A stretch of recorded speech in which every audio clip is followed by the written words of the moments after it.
అమ్మా లక్ష్మి, ఎవరెవరికో ఇచ్చావు. ఎందుకు పనికిరాని వాళ్ళని కోటీశ్వరుని చేశావు? అన్ని అర్హతలు ఉన్న నన్ను ఎందుకు ఇలా వదిలేశావు మమ్మీ? నేను ఏం పాపం చేశాను? నా మీద దయతో వజ్ర వైడూర్య మణిమాణిక్యాలతో ఇంత పెద్ద మూట నా మొహాన్ని కొట్టచ్చు కదా.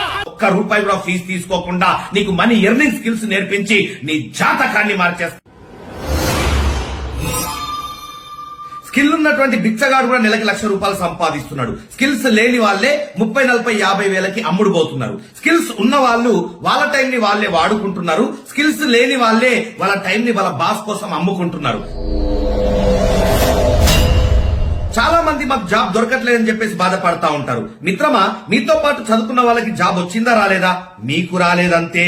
ఎందుకంటే మీలో స్కిల్స్ లేవు. చాలా మంది మాకు బిజినెస్ లో టర్న్ ఓవర్ పెరగట్లేదని చెప్పేసి బాధపడతా ఉంటారు. మీతో పాటు బిజినెస్ చేస్తున్నటువంటి మీ కాంపిటేటర్స్ కి బిజినెస్ లో టర్న్ ఓవర్ పెరుగుతుందా లేదా? మీకు పెరగట్లేదంతే. ఎందుకంటే మీలో స్కిల్స్ లేవు.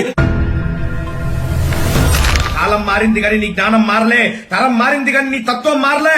ఇప్పుడు మనకు కావాల్సింది స్కిల్స్. స్కిల్స్ ఉంటే మనమే జాబ్లు ఇవ్వచ్చు, మనమే ఇండస్ట్రియలిస్ట్ అవ్వచ్చు, మనమే ఒక యజమానిగా కాలు మీద కాలేసుకొని బతకొచ్చు. ఎవరి దగ్గర జాబ్ చేయాల్సిన అవసరం లేదు. 40 సంవత్సరాలు మన టైం ని వేరే వాళ్ళకి అమ్ముకొని బతకాల్సిన అవసరం లేదు.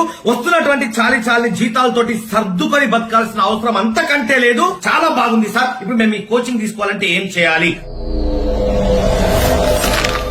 ఒక్క రూపాయి కూడా ఫీజు తీసుకోకుండా నీకు మనీ ఎర్నింగ్ స్కిల్స్ నేర్పించి నీ జాతకాన్ని మార్చేస్తా. మాతో పాటు కలిసి వర్క్ చేసే అవకాశం రావాలని, నా దగ్గర స్కిల్స్ నేర్చుకునే అవకాశం రావాలని దేవుణ్ణి మొక్కుకోండి. మనందరం కలిసి వర్క్ చేసి స్కిల్ ఇండియాని తయారు చేద్దాం. నిరుద్యోగం లేనటువంటి ఒక ఇండియాని తయారు చేద్దాం.